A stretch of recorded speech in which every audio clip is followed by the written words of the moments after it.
Hello, good evening. Good evening ma'am. Good evening. Good evening ma'am.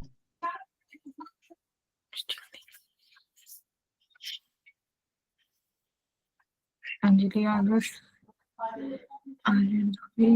गौरव, कृतिका,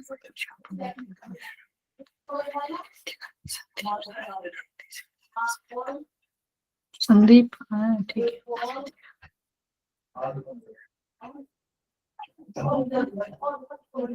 ठीक है। Paper discussion कर लेते हैं आज, है ना। ड्यूअल नेचर वाला तो मॉडर्न फिजिक्स का था जो।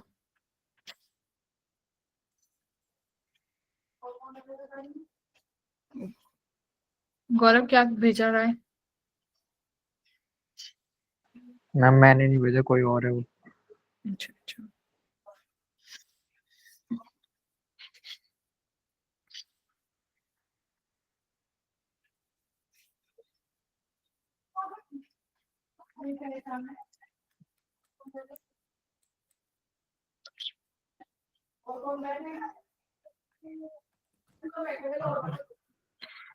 ठीक है। स्क्रीन दिख गई? स्क्रीन दिख रही है?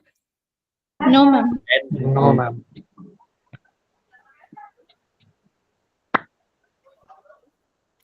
सक्षम, अब की बार इस वाले टेस्ट में सक्षम आरुष दोनों बहुत कम नंबर लेके आए भाई। मॉडर्न फिजिक्स में भी क्या करके आए हो? ये तो इजी पेपर था मॉडर्न फिजिक्स का तो।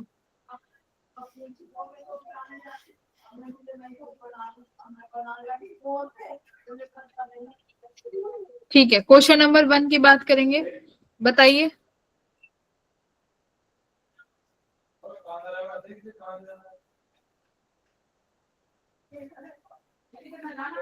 क्वेश्चन नंबर 1 ग्राफ की बात कर रहा है, यानी यहाँ पे स्लोप की बात कर रहा है। तो ये हमने पहले डिस्कस किया था कि पोटेंशियल और फ्रीक्वेंसी का स्लोप क्या देता है, h/e।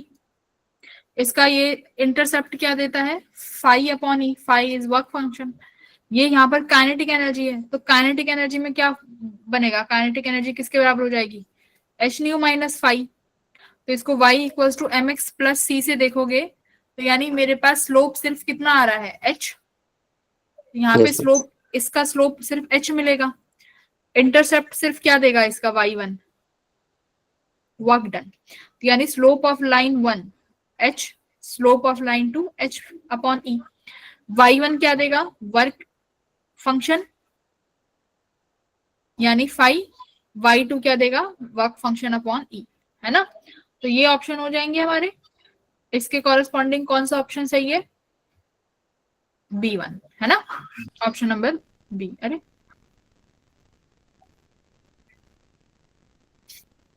क्वेश्चन नंबर 2 बताओ कैसे करेंगे। इसमें देखो, ये भी यहाँ पर तुम्हारे पास A और B है और C, यानी 3 तुम्हारे पास इंटेंसिटीज हैं जिसके कॉरेस्पॉन्डिंग तुम्हें anode potential and photo current का ग्राफ दिया हुआ है, करेक्ट। तो A और B का मुझे पोटेंशियल बराबर दिख रहा है, तो यानी A और B की फ्रीक्वेंसी बराबर होंगी। C के पास पोटेंशियल ज्यादा है, तो यानी B और D तो गलत ही हो गए। अब कह रहा है, अब इंटेंसिटी की बात कर लेते हैं, तो क्या A और B की इंटेंसिटी बराबर है? भाई B का फोटो करंट ज्यादा है ना, B का फोटो करंट ज्यादा है, तो मतलब B की इंटेंसिटी A से तो ज्यादा होगी। तो यानी ये दोनों बराबर तो बिल्कुल नहीं है। तो कौन सा ऑप्शन ठीक है, option number A option. Third वाला कैसे करेंगे, थर्ड क्वेश्चन, थर्ड बाद में करते हैं, पहले इजी वाले कर लेते हैं। क्वेश्चन नंबर 4 बोलो। ये ब्रैग्स डिफ्रैक्शन का क्वेश्चन है, ये हम एक्सरेज में पढ़ते हैं वैसे तो, ठीक है, बट यहाँ पर भी काम चल जाएगा, पढ़ लेंगे, समझ लेंगे। 4 बोलो। यहाँ कैसे करोगे, यहाँ पे देखो क्या दिया हुआ है कि आपके पास एक फोटो इलेक्ट्रॉन इफेक्टिव सेटअप है जिसकी एक पॉइंट सोर्स लाइट है। इस सोर्स की पावर तुम्हें दे रखी है कितनी, 3.2 10⁻³ वॉट। ये एक मोनो एनर्जेटिक फोटोन्स रिलीज कर रही है जिसके एक फोटोन की एनर्जी 5 इलेक्ट्रॉन वोल्ट है, यानी ये फोटोन की एनर्जी दे रखी है तुम्हें। ये क्या क्या कह रहा है कि जो सोर्स है वो तुम्हारे किसी मेटेलिक स्फेयर से, यानी जो ये मेरे पास मेटेलिक स्फेयर है, इससे कितनी दूरी पे रखा हुआ है, 0.8 मीटर की दूरी पे रखा हुआ है। जो ये स्फेयर है इसका खुद का रेडियस कैपिटल आर मान लेते हैं, जो कि ये है 8.0 10⁻³ इस स्फेयर का जो वर्क फंक्शन है फाई, वो तुम्हें 3 इलेक्ट्रॉन वोल्ट दे रखा है। अब ये कह रहा है कि जो हमारे पास इफिशिएंट, हाँ बोलो, यस, हाँ कोई कुछ कह रहा है?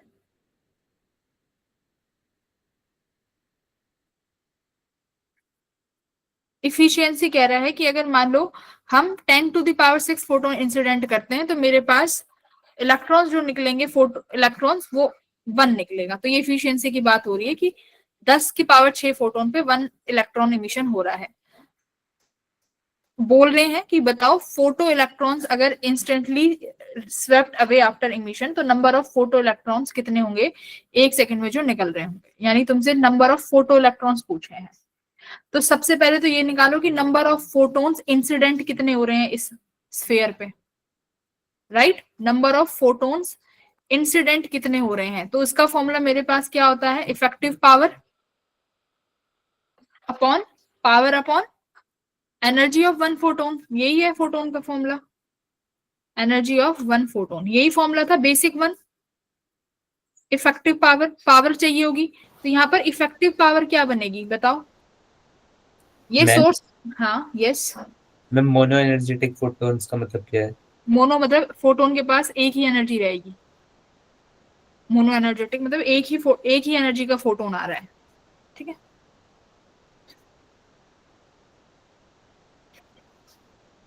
देखो फोटोन की एनर्जी फिक्स्ड है ना, 5 इलेक्ट्रॉन वोल्ट। तो जितने भी इलेक्ट्रॉन निकलेंगे सब सेम ही एनर्जी के हैं, अलग अलग एनर्जी नहीं है, ये मतलब है, ठीक है?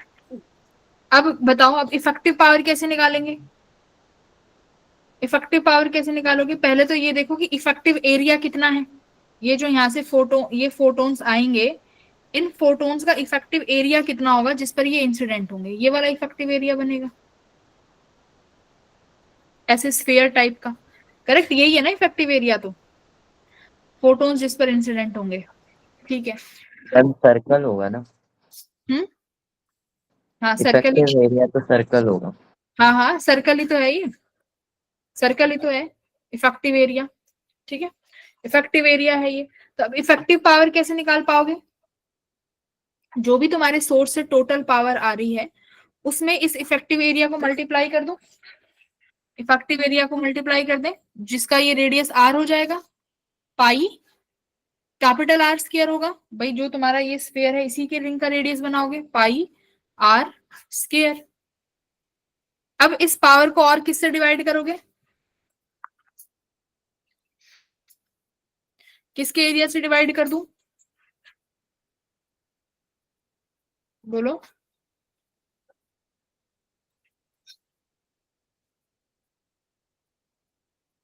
नहीं, मुझे तो ये निकालनी है ना कि इस स्फीयर पे कितनी पावर रिसीव हो रही है।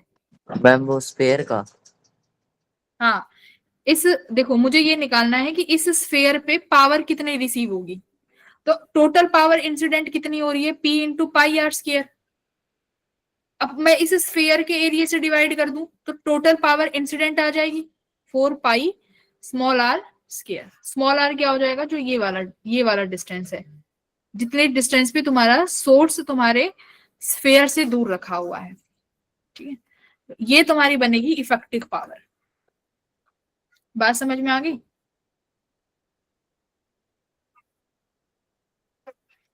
बोलो। मैंने एक बार स्मॉल आर कैसे लिया? क्या कर दिया? ये स्मॉल आर कैसे लिया है?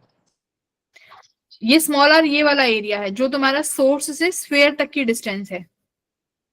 जो सोर्स से तुम्हारे स्फीयर तक की डिस्टेंस है ना, कितना दिया हुआ है, 0.8 मीटर्स। ये वाली डिस्टेंस हो जाएगी, ये वाला पूरा एरिया हो जाएगा, ठीक है? इससे डिवाइड कर दो। मैम फिर ये लिया क्यों है? क्या लिया है ये, अपॉन वाली वैल्यू? Yes ma'am. देखो, तुम्हें इफेक्टिव एरिया चाहिए ना कि मेरे इस इफेक्टिव एरिया पे कितना लाइट रेज इंसिडेंट होंगी।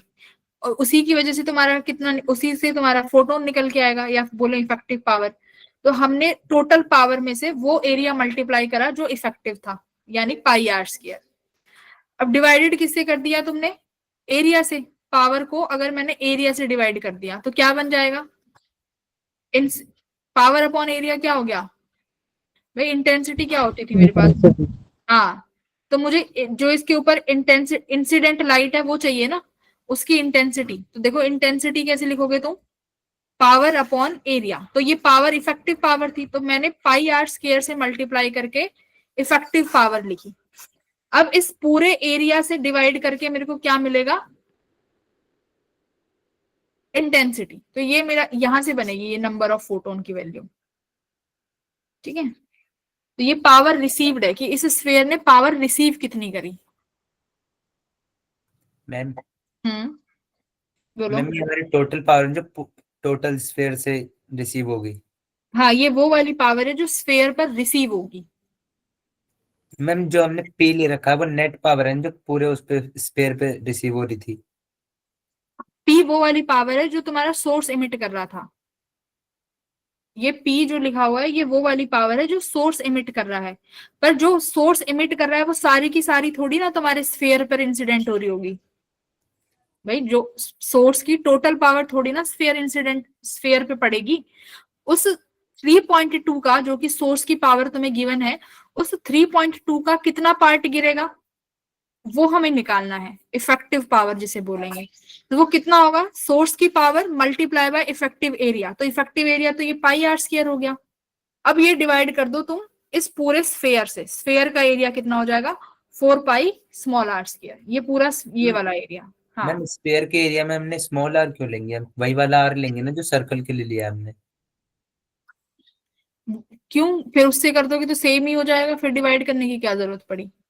तो मैम लेकिन उस वाले आर से हम कौन सा वो एरिया निकाल रहे हैं? स्मॉल आर से। देखो यहां से हर जगह से निकल रही है ना तुम्हारे पास रेडिएशंस, टोटल निकल रही है। तो मुझे बस ये वाला एरिया लेना पड़ेगा ना कि मेरे पास इस वाले एरिया में कितनी पावर आ रही है। बात समझ रहे हो? इस वाले पोर्शन का, तो इस वाले पोर्शन की तो रेडियस लोगे स्मॉल आर भाई। इसी वाले पोर्शन की तो लोगे। देखो मेरे पास यहाँ पर सोर्स है, इस सोर्स से हर डायरेक्शन में मेरे पास एनर्जी जाएगी। मुझे पर्टिकुलर पर्टिकुलर इस एरिया में रिसीव करनी है एनर्जी। ठीक है, इस पर्टिकुलर एरिया से एनर्जी रिसीव करनी है तो मैं क्या करूंगी? पावर मल्टीप्लाई बाय इसका एरिया लिख कर दूंगी। ठीक है, पावर मल्टीप्लाई एरिया कर दिया। लेकिन इस पर कितने इंसिडेंट हो रही है ये भी तो चाहिएगी। बात समझ में आई? तो यहां पर कितनी इंसिडेंट होगी? ये वाला पोर्शन ना, सिर्फ पाई कैपिटल आर स्क्वायर, जो ये वाला यहाँ पे डिस्टेंस आर होगा।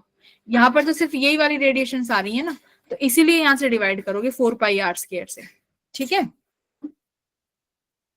समझ में आई?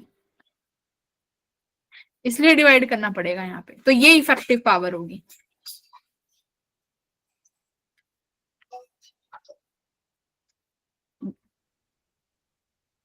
बोलो। ठीक है भाई। बेटा अगर ये स्मॉल आर नहीं लोगे तो तुम्हें पता कैसे चलेगा कि इस पोर्शन में कितना आ रहा है? पावर का मतलब इस पोर्शन में कितनी इंटेंसिटी आ रही है ये तो नहीं पता चलेगा। कुछ ऊपर की तरफ भी जा रही होगी, कुछ साइड में भी जा रही होगी। तो मुझे तो इस पर्टिकुलर लाइन में या इस पर्टिकुलर क्रॉस सेक्शन में कितना है, मुझे तो वो वाला एरिया चाहिएगा ना। तो इस क्रॉस सेक्शन का एरिया लिया है पूरे का, ये क्या बनेगा? स्फेयर। तो इस पूरे स्फेयर से डिवाइड करोगे ना 4 पाई आर स्क्वायर से। इसके बाद तुम्हें नंबर ऑफ फोटोन्स मिल जाएंगे। नंबर ऑफ फोटोन्स कितने आएंगे यहाँ पे वैल्यू रख लेना। फिर उसके बाद तुम्हें क्या निकालना है कि फोटो इलेक्ट्रॉन्स कितने निकलेंगे पर सेकेंड में। तो आई थिंक वो तो निकाल लोगे। एक बार नंबर ऑफ फोटोन आ जाएंगे तो तुम्हें बताया ही हुआ है कि 10⁻�6 पे 1 निकलेगा। ठीक है, तो 10⁻6 फोटोन्स पे 1 इलेक्ट्रॉन निकलेगा। तो 1 फोटोन में कितना निकलेगा? 1/10⁻6। तो तुम्हें जितने फोटोन में चाहिए वहां पर इस पोर्शन से मल्टीप्लाई कर देना। मान लो कितना आएगा ये वैल्यू रख के देख लेना। तो तुम्हारे पास आंसर इस तरीके से आएगा। इसको फॉर्मूले का। ओके, फिफ्थ वाला बोलो कैसे करेंगे। फिफ्थ क्वेश्चन हो गया था।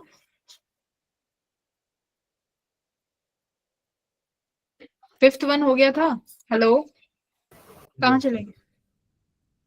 हाँ यस मैम। यस मैम हो गया। हाँ, फिफ्थ तो क्लास में कराया था। ठीक है, फिफ्थ क्वेश्चन क्लास का ही क्वेश्चन था। कैसे करोगे, देखो यहाँ पर बोला हुआ है कि अगर मेरे पास वेवलेंथ लैम्डा थी यानी 200 नैनोमीटर थी, तो मेरे पास जो मैक्सिमम वेलोसिटी का इलेक्ट्रॉन बाहर आ रहा था उसकी वेलोसिटी v थी।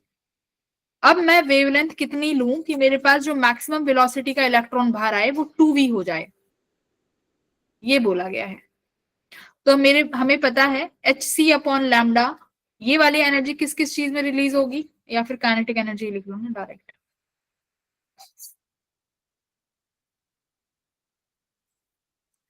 काइनेटिक एनर्जी किसके बराबर होगी, h c upon lambda minus work function. Work function को क्या लिख सकते हैं, h c upon lambda naught. तो कट ऑफ वेवलेंथ यानी ये कौन सी वेवलेंथ है, थ्रेशोल्ड वेवलेंथ, है ना, यही तो थ्रेशोल्ड वेवलेंथ है। तो तुम्हारे पास एक इक्वेशन बनेगी जब तुम लैम्डा 200 लिखोगे, ठीक है।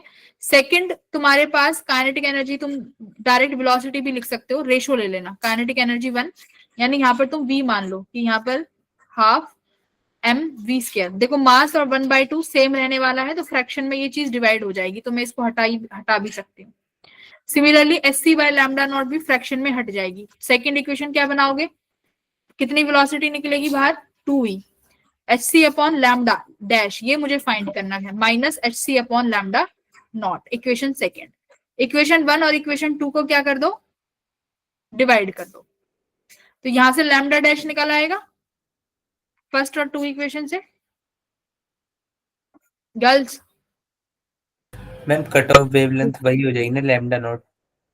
हाँ, पुट करने की जरूरत नहीं है क्योंकि दोनों फ्रैक्शंस में है ना, कहीं ना कहीं शायद कैंसिल आउट कर देंगे एक दूसरे को।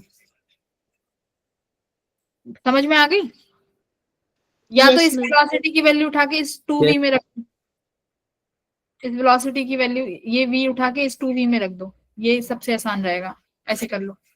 तो यहाँ से तुम्हारे पास लैम्डा डैश की वैल्यू निकालनी है, तो लैम्डा डैश आ जाएगा।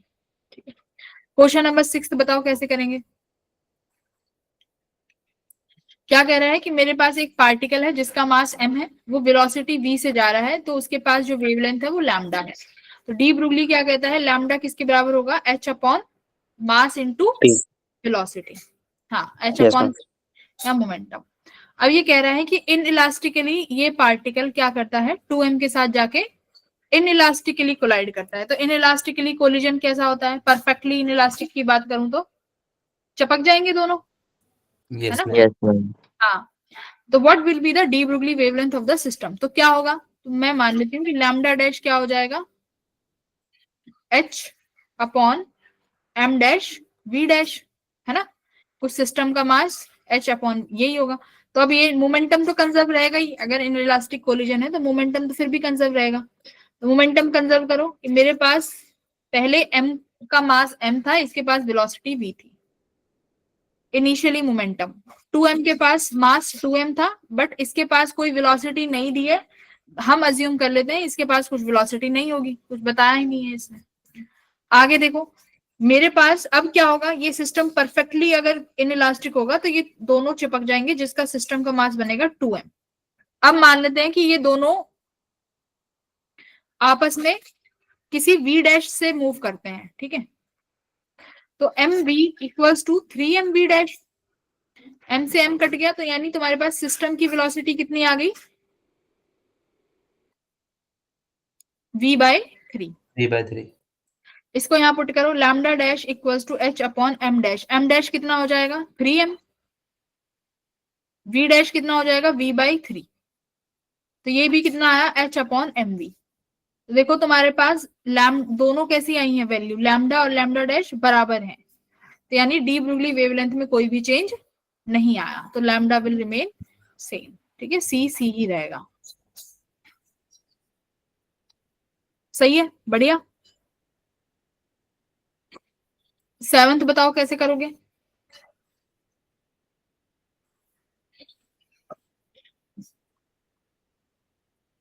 तो कह रहा है कि what potential at an electron should be accelerated so that its de Broglie wavelength became equal to the, मतलब कि आपने किसी इलेक्ट्रॉन को एक्सेलरेट कराया है, तो पहले तो डी ब्रुगली वेवलेंथ की बात कर लेते हैं। कितनी बनेगी? h upon under root 2m ev, यही बनेगी डी ब्रुगली वेवलेंथ। p लिखेंगे, p को 2m काइनेटिक एनर्जी लिख सकते हैं, काइनेटिक एनर्जी को इलेक्ट्रॉन वोल्ट में लिख सकते हैं। अब ये कह रहा है कि ये डी ब्रुगली वेवलेंथ किसके बराबर होगी? Equal to the wavelength of second line of Balmer series. Second line of Balmer series में मैंने तुम्हें कुछ अल्फा बीटा गामा करवाया था, अल्फा बीटा गामा। अल्फा में क्या करवाया था कि बेटा एच अल्फा क्या होगा? पहले तो बाल्मर सीरीज, तो बाल्मर सीरीज में फाइनली तुम्हारा इलेक्ट्रॉन कहां पर आके गिरता है? फाइनल बाल्मर सीरीज में बताओ। फाइनली 2 में आके गिरेगा। इनिशियली कहीं से भी आ सकता है, 3 4 5 कहीं से भी। तो एक थी एच अल्फा और लास्ट थी तुम्हारे पास एक एच इंफिनिटी। याद रखो, एच इंफिनिटी में तुम्हारा इलेक्ट्रॉन कहां से आता था? इंफिनिटी पे, इंफिनिटी, जो कि तुम्हारी कौन सी वेवलेंथ बनती थी? शॉर्टेस्ट वेवलेंथ और एनर्जी मैक्सिमम। याद है ना कि ये मैक्सिमम एनर्जी वाला होता था। और शॉर्टेस्ट वेवलेंथ प्रोपोर्शनल उल्टा होता है ना, एनर्जी hc अपॉन लैम्डा। तो कोई इलेक्ट्रॉन मैक्सिमम यानी इंफिनिटी से आ रहा है तो उसके पास एनर्जी सबसे ज्यादा होगी ना, एनर्जी सबसे ज्यादा तो वेवलेंथ सबसे कम, तो शॉर्टेस्ट वेवलेंथ वाला होता था। ठीक है, तो पहला स्पेक्ट्रम जो होगा एच अल्फा बनता है। एच अल्फा मतलब यहां पर एन इनिशियल कहां से आ रहा है? 3 से। भाई फाइनल 2 है तो आ कहां से रहा होगा? 3 से। इससे ऊपर और तो कहीं से नहीं आ सकता, सबसे पहले 3 पे आएगा अगर अल्फा से शुरू हो रही है। अल्फा से जाते हो ना, एच बीटा एच गामा, तो एन इनिशियल कहां पे आया? 3 पे। बीटा में क्या होगा बेटा? An initial 4। ठीक है, बस इतना ही याद रखना है। तो अब पहली जो फर्स्ट लाइन होगी वो तो कब बनेगी? बाल्मर सीरीज की पहली लाइन कब बनेगी? एन इनिशियल जब 3 होगा, वो तो पहली लाइन बनेगी।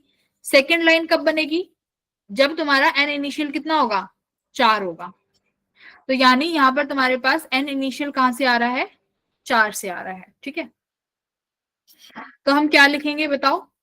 क्या लिखेंगे? 1 upon lambda equals to R Z square 1 upon n final का square minus 1 upon n initial का स्केयर। ठीक है, ओके। ये फॉर्मूला होता है ना, सिखाया था कि ऊपर h c upon lambda, h c नीचे कर दोगे, ऊपर 13 पॉइंट, देखो क्या सिखाया था तुम्हें, फॉर्मूला याद है ये?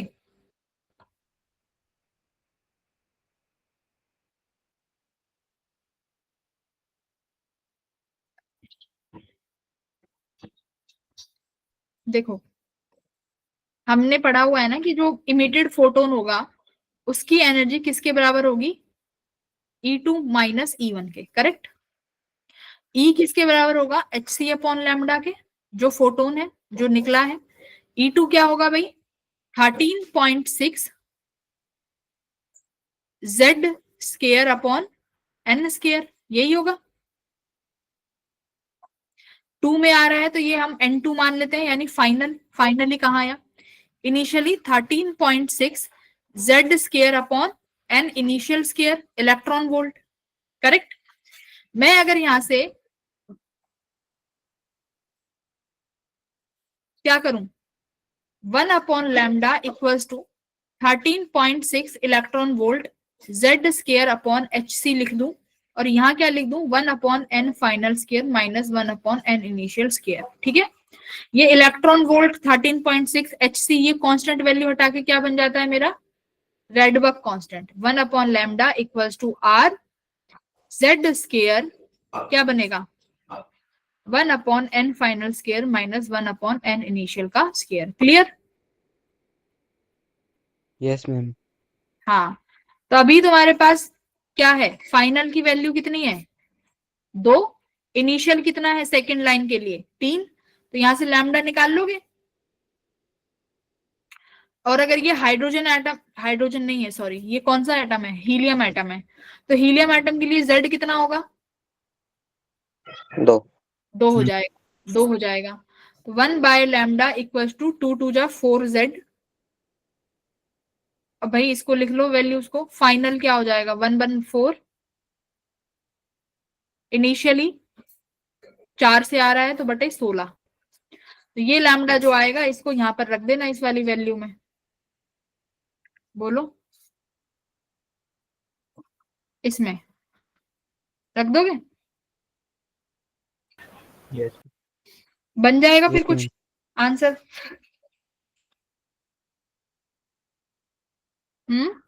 कर लोगे, समझ आया? अब तो भाई ड्राइव भी करा दिया, फॉर्मूला भूल भी गए होंगे तो। ठीक है, बस अब इनको तुम्हें इक्वेट करना है और वहां से तुम्हें क्या निकालना है, v की वैल्यू निकालनी है, जो ये v है ये निकाल लेना। ठीक है, तो ये h/2mEv किसके बराबर बन जाएगा, देखो सॉल्व करके ये बेटा लैम्डा कितना बनेगा तुम्हारा 4/3r कुछ आएगा। ठीक है, ये वैल्यू, तो यहाँ से v निकाल लेना, ये इक्वेशन आसान है, स्क्वेयरिंग बोथ साइड कर लो आ जाएगा। 8th बताओ, 8th तो हो गया होगा, 8 बेटा क्या फॉर्मूला होता है, लैम्डा इक्वल्स टू h/मोमेंटम, h/√2m काइनेटिक एनर्जी, जिसे इलेक्ट्रॉन वोल्ट भी लिखा जाता है। इसने इलेक्ट्रॉन और अल्फा के लिए पूछ लिया, तो इलेक्ट्रॉन के लिए क्या, देखो इनका रेशियो लोगे तो कांस्टेंट वैल्यू हट जाएंगी। कांस्टेंट वैल्यू कौन कौन सी है, h हट जाएगा, 2 हट जाएगा, और पोटेंशियल डिफरेंस 100 वोल्ट कॉमन है, ये भी हट जाएगा। तो यानी लैम्डा सिर्फ किस पे डिपेंड कर रहा है, 1 मास ऑफ इलेक्ट्रॉन और charge of electron. Similarly alpha for proton भी किस पे डिपेंड, प्रोटॉन नहीं है अल्फा है, अल्फा के लिए किस पे डिपेंड करेगा, mass of charge of alpha. Ratio ले लो, ये इलेक्ट्रॉन का और ये अल्फा का इनवर्सली में है, तो ऊपर कौन जाएगा अल्फा और नीचे इलेक्ट्रॉन। अब देखो mass of alpha upon mass of electron, क्योंकि अल्फा के मास और इलेक्ट्रॉन के मास में कभी भी कंपैरिजन नहीं होता, प्रोटॉन और अल्फा में होता है ना, प्रोटॉन का मास और अल्फा के मास में हम कंपैरिजन कर सकते हैं, बट इलेक्ट्रॉन बहुत छोटा है, कोई कंपैरिजन नहीं है। चार्ज में हो सकता है, इलेक्ट्रॉन का चार्ज E है, तो तुम्हारे पास अल्फा के पास कितना चार्ज हो जाएगा, अल्फा 2e ऊपर लिखो, तो ये E से E चला गया, तो हमारा कौन सा आंसर आ गया, ऑप्शन नंबर बी। ठीक है, बढ़िया, ओके। अब क्वेश्चन नंबर 9th, अब देखो लाइमन सीरीज। सबसे पहले लाइमन सीरीज से क्या पता चला कि फाइनली इलेक्ट्रॉन कहां पर आके गिरेगा, 1 पे ग्राउंड से सेकेंड लाइन। हाँ, अब देखो ये लाइमन सीरीज की सेकंड लाइन की बात कर रहा है, तो लाइमन सीरीज के लिए सेकंड लाइन क्या होगा, इनिशियली 3, 2 नहीं हो सकता, 2 फर्स्ट लाइन होगी, सेकंड लाइन कौन होगी इसके लिए, 3 वेरी गुड मैम 3। तो यहाँ पे एन इनिशियल कहां से आया, सेकंड लाइन 3 लाइन हुई। ठीक है, यानी ये बीटा भी कहलाया जाएगा। ओके, अब हो जाएगा सवाल तुम्हें मैक्सिमम है। अब देखो मेरे पास, ओहो okay okay okay okay okay okay, अब यहाँ पे देखो इसने तुम्हें मैक्सिमम एनर्जी दे रखी है, तो मुझे एक बार बताओ मैक्सिमम एनर्जी कब होती है, बताया अभी, जब इलेक्ट्रॉन कहां से आता है, इन्फिनिटी से, यानी इनिशियली इलेक्ट्रॉन कहाँ बैठा होगा, इन्फिनिटी में बैठा होगा, तो मैक्सिमम एनर्जी मतलब इन्फिनिटी। मिनिमम एनर्जी होता मतलब एन कहाँ बैठा होता, 2 पे 2 पे, 2 पे 2 पे बैठा, वेरी गुड, बहुत अच्छे, 2 पे बैठा होता। ठीक है, तो अब क्या करेंगे, इसमें एक बार इक्वेशन यहाँ लगाओगे, वही इक्वेशन इस वाले के लिए लगाओगे, सॉरी,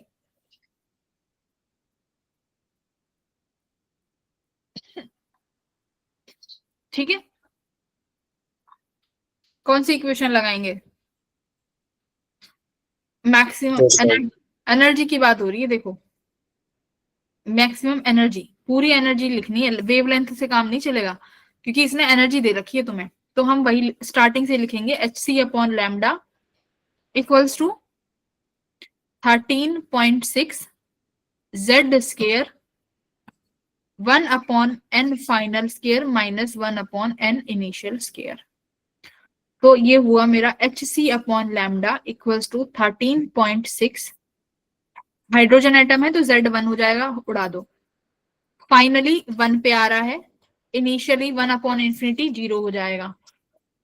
तो यानी मेरे पास क्या मिला यहाँ से, 13 और hc/λ किसके बराबर दे रखा है, 36 R0 के। करेक्ट, ये वैल्यू आ गई कुछ, मतलब इससे मुझे कुछ ये रिलेशन मिला, तो इसको यहीं छोड़ते हैं, आगे चलते हैं। वेवलेंथ ऑफ सेकेंड लाइन, तो पूछ रहा है सेकेंड लाइन के लिए बताओ, तो क्या लिखोगे, wavelength of second line hc/λ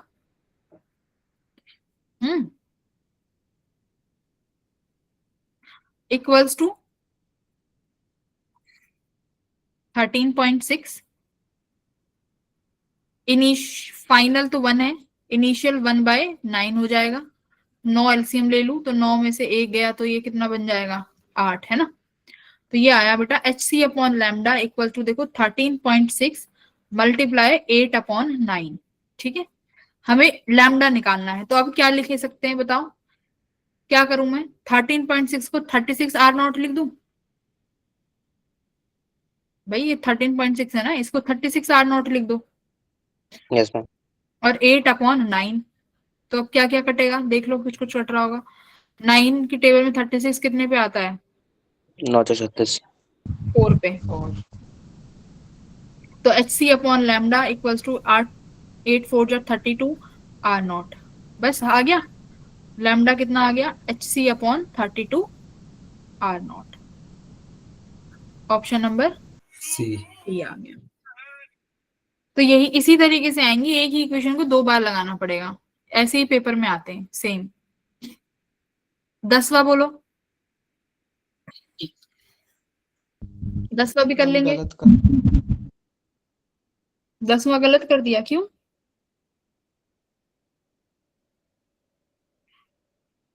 कैसे, क्या गड़बड़ कर दी इसमें। एक फोटो इलेक्ट्रिक एक्सपेरिमेंट है जिसमें हमारी वेवलेंथ लैम्डा लेके करा है, फास्टेस्ट इलेक्ट्रॉन की स्पीड v है। If the exciting wavelength is changed to 3 λ/4, the speed of the fastest emitted electron will become. एक सेकेंड, अगर फोटो इलेक्ट्रिक एक्सपेरिमेंट कर रहे हैं जिसमें हमने वेवलेंथ लैम्डा लिया है तो v स्पीड आ रही है, ठीक है। If the exciting wavelength is change, हाँ तो इसने तुम्हारी जो इंसिडेंट वेवलेंथ है उसको 3 λ/4 कर दिया। क्या इसमें क्या चेंज आ गया फिर, speed of the fastest emitted electron, जो पहले वाला क्वेश्चन था उसी की तरह ही तो है। मैं इसका ऑप्शन क्या है, डी। हाँ डी है इसका ऑप्शन। देखो v max equals to hc/λ minus work function phi, equation 1। अब कह रहा है कि हमने वेवलेंथ को 3 λ/4 कर दिया, तो v डैश बताओ नई कितनी होगी, तो hc/3 λ/4 ऊपर चला जाएगा, माइनस वर्क फंक्शन में कोई चेंज नहीं आता, -5, इक्वेशन नंबर 2। क्या करो भाई, इन दोनों इक्वेशंस को क्या करोगे, इन दोनों इक्वेशंस को करेंगे डिवाइड। डिवाइड करके देख लो v डैश किसके बराबर आता है,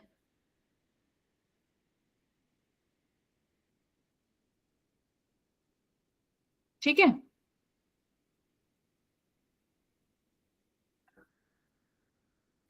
कर लो डिवाइड, कैसे करोगे,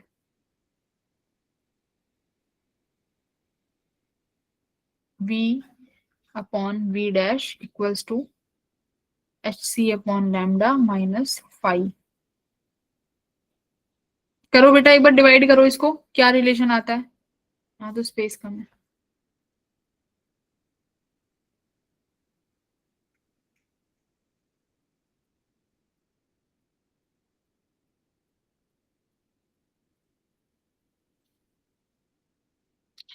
या एस सी अपॉन लैम्डा को क्या लिख दो, वी मैक्स, देखो v dash equals to 4/3, h c upon lambda को क्या लिख सकती हूं मैं, वी प्लस फाइव, है करेक्ट, माइनस फाइव, ये आया। तो मेरी वी डैश क्या हो गई, 4v/3 plus 4/3 five minus five. तो वी डैश कितना आया, 4/3v प्लस ये कितना जाएगा भाई, 5/3। तो वी डैश की वैल्यू ये आ रही है, मैंने v के टर्म्स में निकाल दिया इसको, करेक्ट।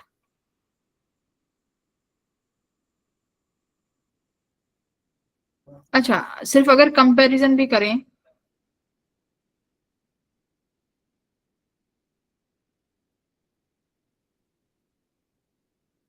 मैम v स्केयर भी तो होगा, हाँ यहाँ पे काइनेटिक एनर्जी हमारी एस सी बाई लैम्डा ही है ना। कौन सी, ये एस सी बाय लैम्डा, ये तो इंसिडेंट फोटोन की एनर्जी है। काइनेटिक एनर्जी तो ये वी मैक्स में ले लिया ना, half m v square. Okay ma'am. तो देखो वी स्केयर में ये हाफ एम वी स्केयर होगा, तो इसको अगर मैं यहाँ पे स्केयर स्केयर लिख लूं, हाफ एम वी स्केयर हुआ, ये वी डैश का स्केयर होगा इक्वल्स टू, ये भी वी स्केयर बनेगा, तो ये यहाँ पे वी स्केयर हो जाएगा। एक सेकंड, इसमें तो कैलकुलेशन थोड़ा करना पड़ेगा। 4/3 और ये 80/λ।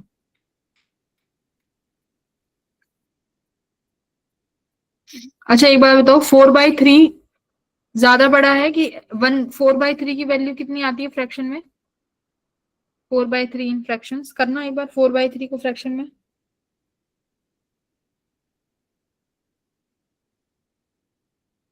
मैम डेसिमल में 1.3। 1.3।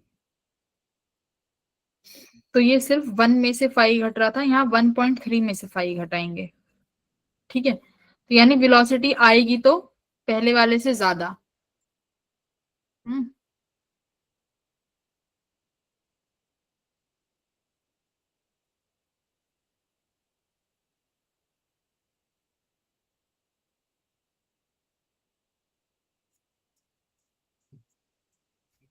इसमें तो बेटा कैलकुलेशन ही करनी है बस तुम्हें, वैल्यूज पुट करके देखो, ज्यादा ही बनेगी, ग्रेटर ही आएगी, क्योंकि उसमें से 1/3 माइनस 5 है हो रहा है, 1 में से, यहाँ 1.3 में से 5 माइनस करोगे, यानी जो नई वेलोसिटी है वो ज्यादा आएगी। बस अब ये देखो ग्रेटर किससे होगी, √4/3 से या √3/4 से, तो वो थोड़ा कैलकुलेटिव पार्ट है, वो एक बार कर लेना, कैलकुलेटिव पार्ट है, अब तो खुद से करो। 11th पे चलो, मैम हो गया था। 11th हो गया था, इजी फॉर्मूला बेस्ड क्वेश्चन ही है, वर्क फंक्शन निकालना है बस, है ना। हाँ क्या फॉर्मूला लगेगा, kinetic energy equals to h nu pi maximum, बस। कह रहा है कि for which of the following particle will it became most difficult to verify de Broglie relationship, बताओ। फोर्थ। हाँ, डस्ट पार्टिकल बड़ा हो जाएगा कंपैरेटिव साइज में, तो इसके लिए हम एक्सपेरिमेंटली फाइंड नहीं कर सकते, तो D option. 13th, the energy that should be added to an electron, एक इलेक्ट्रॉन में कितनी एनर्जी ऐड करें to reduce its de Broglie wavelength from this to this will be, तो कैसे करोगे, तो यानी इस वेवलेंथ के कॉरेस्पॉन्डिंग एक एनर्जी है इसके पास, और इस, अब बोल रहा है कि अगर मैं इसकी एनर्जी इतनी कर दूं तो कितनी एनर्जी और ऐड करनी पड़ेगी, तो इसका मतलब इसके कॉरेस्पॉन्डिंग तुम्हें एनर्जी 2 निकालनी पड़ेगी, उसकी कॉरेस्पॉन्डिंग एनर्जी 1 निकालनी पड़ेगी, इनका डिफरेंस से पता चल जाएगा कितना ऐड करना है, करेक्ट। समझ में आ रही है बात भाई, lambda equals to h upon under root 2m kinetic energy, correct. अगर तुम Yes, sir. हाँ, तो इस वेवलेंथ के यानी λ1 जो कि तुम्हारी 2 इंटू 10⁻⁻9 है, इस λ1 के कॉरेस्पॉन्डिंग एक काइनेटिक एनर्जी आएगी, 0.5 के कॉरेस्पॉन्डिंग काइनेटिक एनर्जी 2 आएगी, बस खत्म। दोनों का डिफरेंस ले लो काइनेटिक एनर्जी का, देखो कि ऐड करना है कि माइनस करना है, जो भी करना है, ठीक है। फ्रैक्श आ जाएगा, चलूं आगे।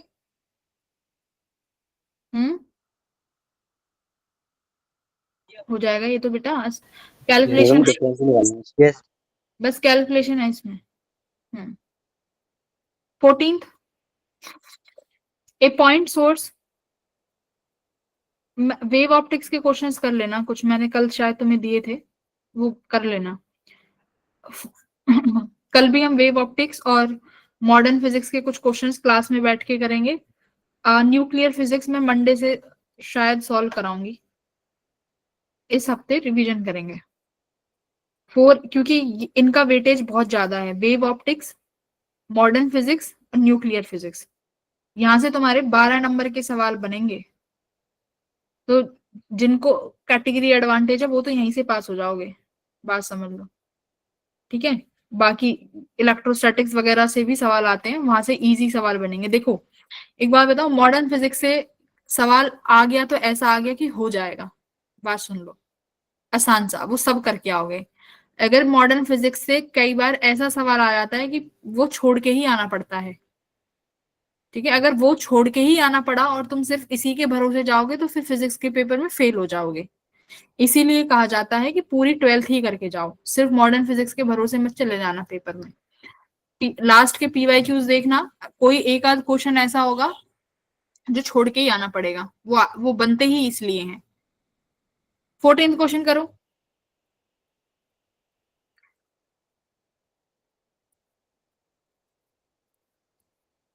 फोर्टींथ मैम हो गया था। अरे हो तो गया था, बताओ। ये कह रहा है कि frequency of light is equal to the number of photons emitted per second. Number of photons emitted per second, ये तो क्या हो गया, नंबर ऑफ फोटॉन्स इमिटेड, ये तो फ्रीक्वेंसी नहीं है, इंटेंसिटी होगी, number of photons incident per unit area per unit time, वो इंटेंसिटी होगी। Yes ma'am. इंटेंसिटी भी नहीं है ये, तो ये फ्रीक्वेंसी तो बिल्कुल ही नहीं है, फ्रीक्वेंसी तो किसी सोर्स के ऊपर डिपेंड करती है, तो ये तो यहाँ पर गलत है। Reason, wave theory, frequency of wave is equivalent to the number of cycles complete according to the wave theory. Light wave is equivalent to the number of cycles completed per second, and wave particle duality explain the dual nature of EM wave as a, ओहो देखो क्या कह रहा है, dual nature of duality explain dual nature of electromagnetic wave as a wave और as a corpuscle। ये मुझे तो इसकी ये भी गलत लग रही है। रीजन क्या दे रखा है इसका, करेक्ट दे रखा है, यस मैम। कॉर्पस्कुल थ्योरी तो रिजेक्ट हो गई थी ना न्यूटन्स की। ये तो ठीक है कि वेव थ्योरी में तो हम नंबर ऑफ फ्रीक्वेंसीज देखते हैं, ठीक है, आधा तो ठीक है। And wave duality explain the dual nature of और एज ए कॉर्पस्कुल, यहाँ पे एग्जैक्टली फोटोन लिखना था या पार्टिकल नेचर लिखना था, यहाँ पर थोड़ा सा देखो कंफ्यूजन है कि ये चीज अगर सही इंटरप्रिटेट करें कि अगर पार्टिकल नेचर की बात कर रही है तो ठीक है, क्योंकि फ्रीक्वेंसी तो हम यही बताते हैं वेव में कि नंबर ऑफ साइकिल्स एक सेकंड में कितने हो रहे हैं, नंबर ऑफ रिपीटेशंस, ठीक है। तो अगर ये कॉर्पस्कुल को अगर ये सही मान रहे हैं एज अ पार्टिकल तो ठीक है, बट असर्शन गलत है, assertion is false but reason is true, ठीक है। मैम पर कॉर्पस्कल्स को भी तो पार्टिकल ही माना था ना। हाँ मतलब, पर वो थ्योरी फिर भी रिजेक्ट हो गई थी ना, माना तो पार्टिकल ही था।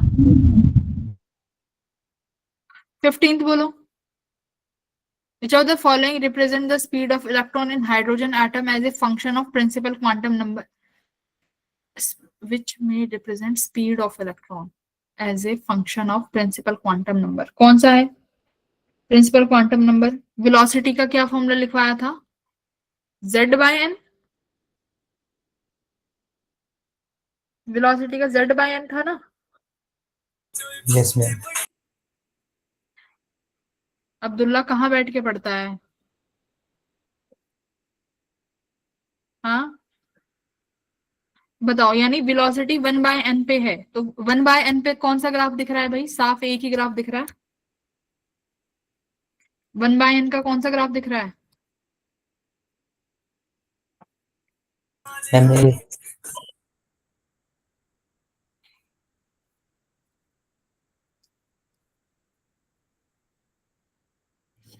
अब्दुल्ला बताना 1/n का कौन सा ग्राफ है इसमें से?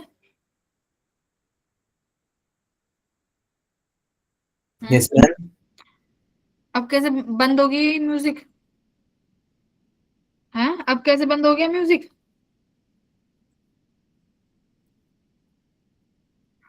वन बाय एन का कैसा ग्राफ होता है? Rectangular hyperbola. तो कौन सा है भाई? ये तो स्ट्रेट लाइन है ये। मैम तो बी। बी ऑप्शन है ना, बी मतलब बी। अरे वाह, बी का बी है। 16th बोलो। The potential of energy of a particle of mass m varies as.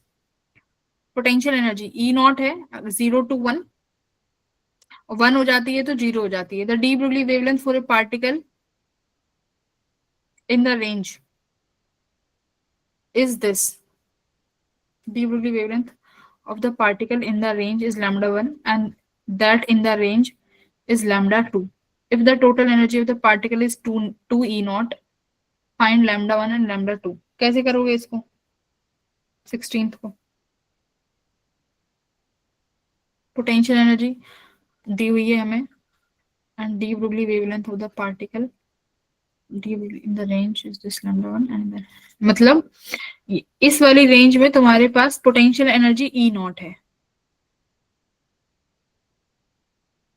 और इस रेंज में मेरे पास वेवलेंथ दी हुई है λ1। ठीक है, और इसमें वेवलेंथ मतलब सेकंड रेंज में वेवलेंथ λ2 हो गया, बट यहाँ पर मेरे पास पोटेंशियल एनर्जी 0 हो गई।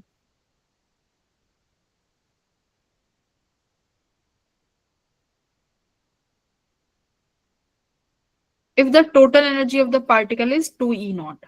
ओ बढ़िया, टोटल एनर्जी 2 E नॉट है।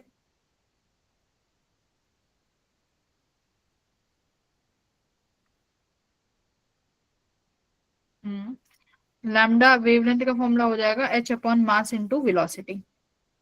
ये बनेगा मेरे पास h/√2m इंटू काइनेटिक एनर्जी। ये देखो E यहाँ पे काइनेटिक एनर्जी होती है, ये याद रखना। ठीक है, तो मास 2 ये सब हट जाएगा, तो यानी वेवलेंथ यहाँ पे बनेगा λ1/λ2 कॉरेस्पॉन्डिंग होना चाहिए मेरा E2/E1 के। तो यानी मुझे इसके कॉरेस्पॉन्डिंग काइनेटिक एनर्जी चाहिए λ1 और λ2 के कॉरेस्पॉन्डिंग, लेकिन मुझे क्या दे रखा है? इसके कॉरेस्पॉन्डिंग पोटेंशियल एनर्जी।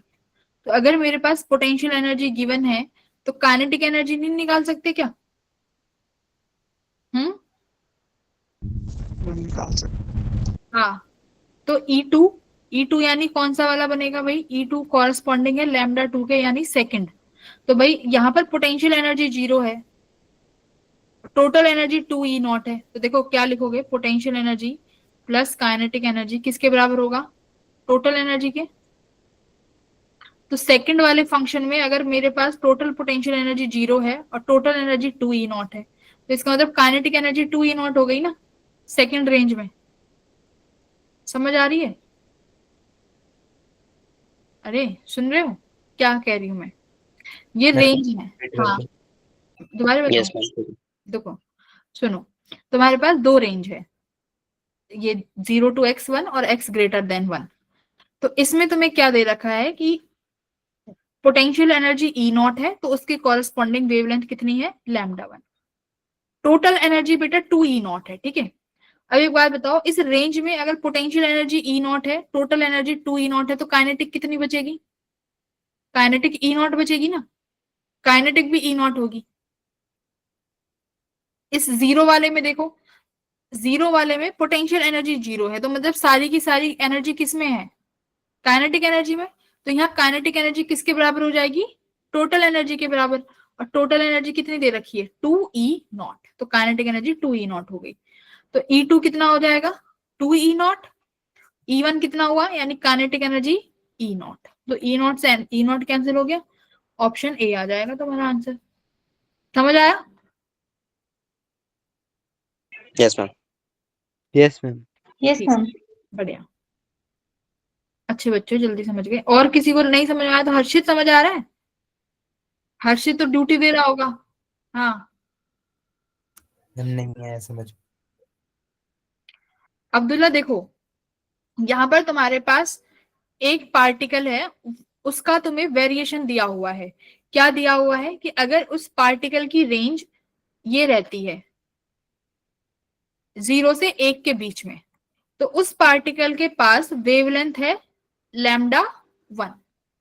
उस पार्टिकल के पास पोटेंशियल एनर्जी कितनी है E0। बात समझ में आई? और अब तुमसे ये बोला है कि टोटल एनर्जी कितनी है 2E0।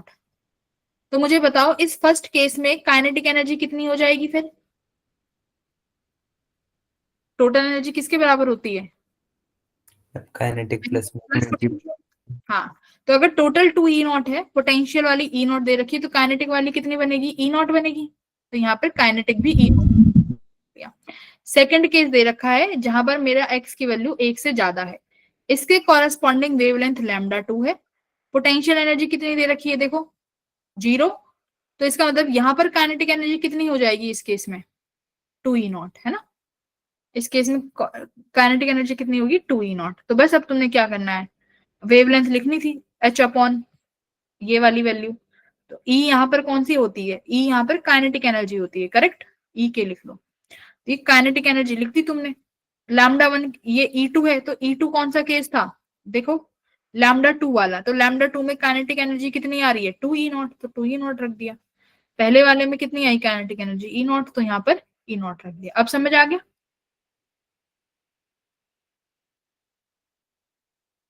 आया, आ गया? चलो, अरे आया नहीं आया? Yes ma'am. यस। आगे 17th, which of the following represent the variations of particle momentum and de Broglie, h और lambda, no p and lambda। तो h lambda equals to h upon p। तो lambda जो है inversely proportional to 1 upon p है, यानी lambda अगर x axis पे है, सॉरी lambda इधर है p इधर है, तो हमारा हाइपरबोला वाला ग्राफ आना चाहिए था। तो इन्होंने लैम्डा पी ना देके उल्टा कर दिया, तो कौन सा ग्राफ आ जाएगा पी लैम्डा के बीच में? ये वाला। मैम ए आ जाएगा। ठीक है, ए आ जाएगा।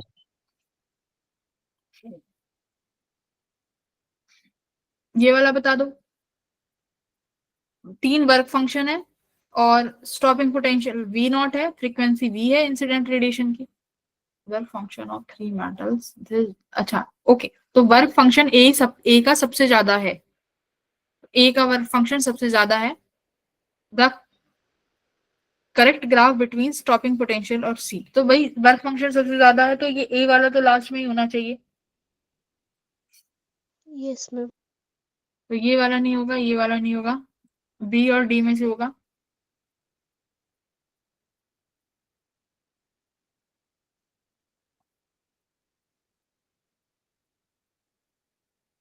देखो ये इनका स्लोप सेम रहता है ना, स्लोप सेम रहना चाहिए। देखो थर्ड वाले में इनका स्लोप सेम नहीं लग रहा, करेक्ट। डी वाले में, आई एम सॉरी, तो कौन सा ऑप्शन सही है मोर एप्रोप्रिएटली? B Ma'am, B. है ना, स्लोप विल रिमेन सेम। तो थर्ड डी वाले में स्लोप कुछ अलग ही दिख रहा है, इंक्लाइंड है ए वाला, A is more inclined towards X axis, तो यहाँ पर स्लोप अलग है डी वाले में, तो ये रिजेक्ट है। 19वां,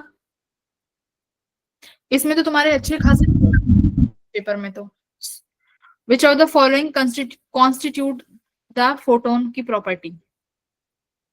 बोलो, photon has positive charge, false, neutral. Number mass of photon is equals to mass of electron. False. No, ma'am.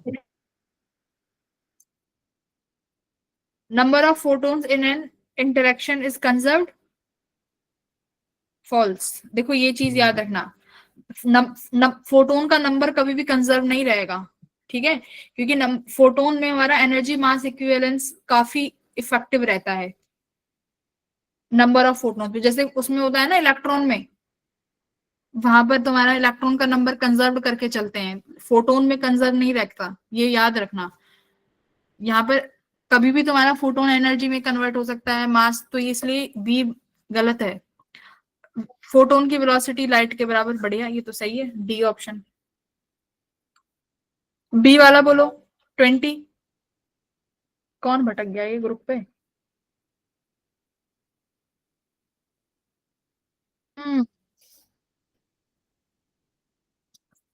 20 बोलिए। एक काइनेटिक एनर्जी है 100 electron volt, kilo electron volt, which is equals to that of proton. एक photon की kinetic energy एक proton के बराबर है। The wavelength of photon is this and proton is this. तो कर लोगे, ये भी हो जाएगा।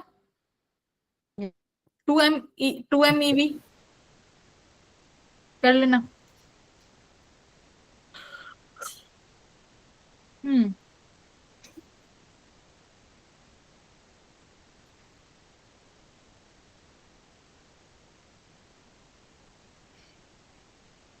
21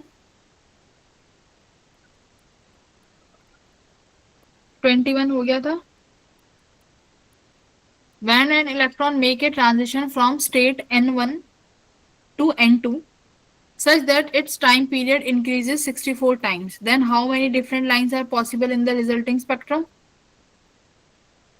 between N1 and N2? मैंने तुम्हें एक फॉर्मूला नहीं करवाया था कि नंबर ऑफ स्पेक्ट्रल लाइंस कितनी बनती है इमिशन के दौरान पे और एब्जॉर्प्शन के दौरान पे, ठीक है, वो वाला फॉर्मूला एक बार वो कराना पड़ेगा, वो रह गया था, नंबर ऑफ स्पेक्ट्रल लाइंस कितनी बनती है।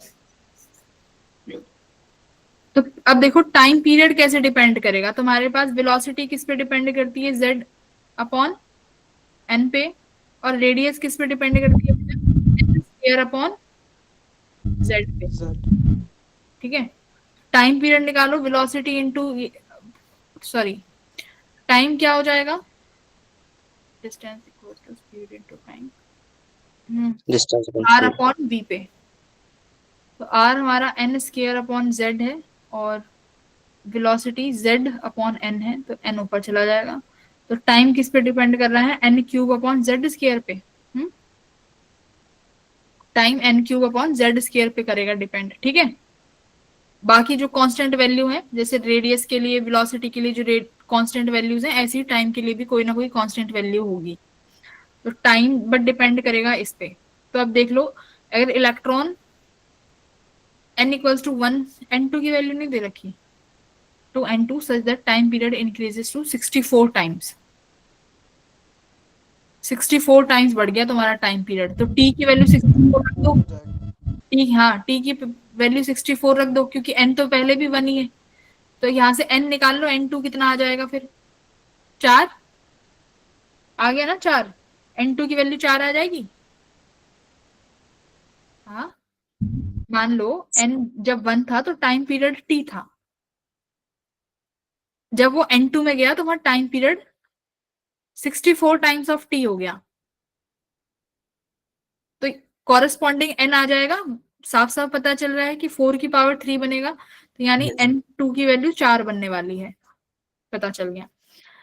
अब कह रहा है कि जब वो 1 से 4 में गया, यानी ये तो वो हो रहा है, एब्जॉर्प्शन हो रहा है ना, 1 to 2 में जा रहा है, यानी 1 to 4, यानी ये कौन सा स्पेक्ट्रम है भाई, एब्जॉर्प्शन वाला है ना, एब्जॉर्प्शन स्पेक्ट्रम है। तो ये कह रहा है कि इसमें कितनी, अब बताओ एब्जॉर्प्शन स्पेक्ट्रम में कितनी पॉसिबल लाइन हो सकती हैं,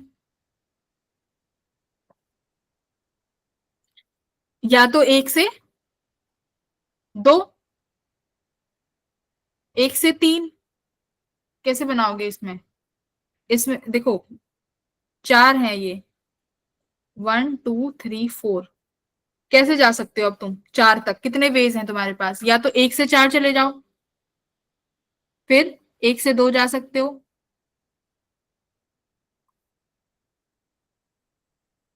कितने वेज बनेंगे करो? 1 से 4, 1 से 2, मैम 6 बनेंगे। कैसे? मैम एक तो 1 से जाएंगे 2 3 4 पे, फिर 2 से 3 4 पे, उसके बाद फिर 3 से 4 पे। हाँ, तो बट 1 से 4 पे जाने के सारे रास्ते ढूंढने हैं कि 1 से 4 पे कैसे जाया जा सकता है। तो एक तो सीधा 1 से 4 जा सकते हो, या फिर अब 1 से 2 पे जाओ, फिर 1 से 3 पे जाओ, और अब 3 तो ये हो गए। अब तुम्हारा इलेक्ट्रॉन एक तो 2 पे पड़ा हुआ है, फिर 2 से 4 जाओगे, करेक्ट। अब 3 पे पड़ा हुआ है, अब 3 से 4 जाओगे, तो कितने रास्ते दिख गए? 1 2 3 4 5, 5 ही हुए। तो मैम एक 2 से 3 भी जाएगा। 2 से 3 कुदा तो दिया नहीं? कुदाया। हाँ ठीक है, एक 2 से 3 गया, और फिर उसको कहाँ भेजना पड़ेगा? अब 3 से फिर 4 पे भेजो।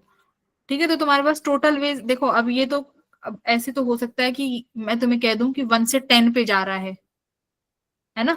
तो 1 से 10 तक अब ये थोड़ी ना करने बैठोगे।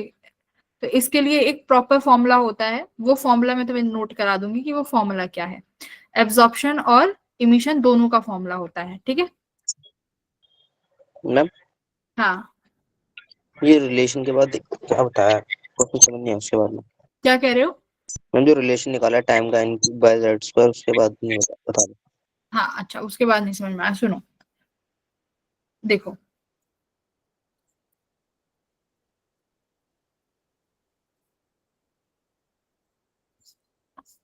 उसके बाद हमने क्या किया है बेटा? उसके बाद आपको n की वैल्यू निकालनी है कि तुम्हारा इलेक्ट्रॉन जब 1 पे था तो कौन सी ऑर्बिट में जाके उसका टाइम पीरियड 64 हुआ है। तो बताओ किस किस में जाके 64 होगा? मैम 4th में। धनंजय बेटा कैसे बताओगे? देखो टी, अगर मान लो जब वो n1 में था उसका टाइम पीरियड t था, n2 में कितना हो जाए? हाँ, जब वो अब n2 में गया तो उसका टाइम पीरियड 64 टाइम्स बढ़ गया। तो तुम यहाँ क्या लिखोगे? जब ये n2 का पावर क्यूब है इक्वल्स टू मेरा time period 64 times of t आया है, करेक्ट। तो यहाँ पर यस क्या यस लिखोगे? n2 की पावर क्यूब इक्वल्स टू 64 को मैं क्या लिख सकती हूँ भाई? 4 क्यूब। हाँ, ये t हटा दो वरना फिर कंफ्यूजन हो जाएगी। तो तुम यहाँ लिखोगे 4 की पावर क्यूब, करेक्ट। 3 से 3 मर गया तो n2 की वैल्यू कितनी आ गई? 4 आ गई। Yes ma'am. तो यानी 4 आई। अब देखो तुम्हारा इलेक्ट्रॉन ट्रांजिशन कहां से कर रहा है? इसने बोला है n1 टू n2। तो n1 टू n2 का मतलब क्या है? n1 1 है, 1 टू 4। तो 1 से 4 जा रहा है, तो ये कौन सा स्पेक्ट्रम हुआ? इमिशन या फिर एब्जॉर्प्शन? एब्जॉर्प्शन। एब्जॉर्प्शन। एब्जॉर्प्शन वाला है। तो अब इसमें तुम्हें ये पूछ रहा है कि मेरे पास ये 4 एनर्जी लेवल्स हैं, 1 2 3 4। कितने नंबर ऑफ वेज हैं कि तुम्हारा इलेक्ट्रॉन 1 से 4 पर जाए? ये पूछ। 6 आगे समझ। देखो ये रिजल्टिंग स्पेक्ट्रम है ना, इसका मतलब क्या है? ये जो पूछ रहा है व्हाट इज रिजल्टिंग स्पेक्ट्रम, इसका मतलब ये है कि 1 से 4 पर जाने के नंबर ऑफ वेज कितने हैं, ठीक है। जिसे हम कॉम्बिनेशंस भी बोल सकते हैं मैथ में। मैथ के टर्म्स में कॉम्बिनेशन। बताओ कितने कॉम्बिनेशन है 1 से 4 तक जाने के? कैसे बनाओगे कि मैम एक तो सीधा 1 से 4 जा सकता है, एक मान लो 1 से 2 पर गया, ठीक है। 1 से 2 पे गया तो एक इलेक्ट्रॉन यहाँ पड़ा हुआ है, अभी अभी पूरा नहीं हुआ। अब हो सकता है 2 से सीधे 4 पे चला जाए, ठीक है। हो सकता है कि 2 से 4 पे ना जाके अभी 2 से किस पे जाए? 3 पे जाए, और अब 3 से 4 पे चला जाए, है ना। और क्या हो सकता है? 1 से 3 पे चला जाए और फिर 3 से 4 पे जाए। तो ये कितने वेज हैं देखो? 1 2 3 4 5 6। तो टोटल इस तरीके से ये 6 वेज बने। बट तुम्हें हर बार ऐसे करके नहीं देखना है। देयर इज डायरेक्ट फॉर्मूला कि यहाँ पे हम डायरेक्ट फॉर्मूला लगा सकते हैं। वो डायरेक्ट फॉर्मूला मैं अगली क्लास में देख के बताऊंगी। हाँ, किसी के पास है? एब्जॉर्प्शन का और इमिशन का दोनों का अलग अलग होता है। बात समझ आ गई? हैंड रेज किसने किया था बोलो? बोलो।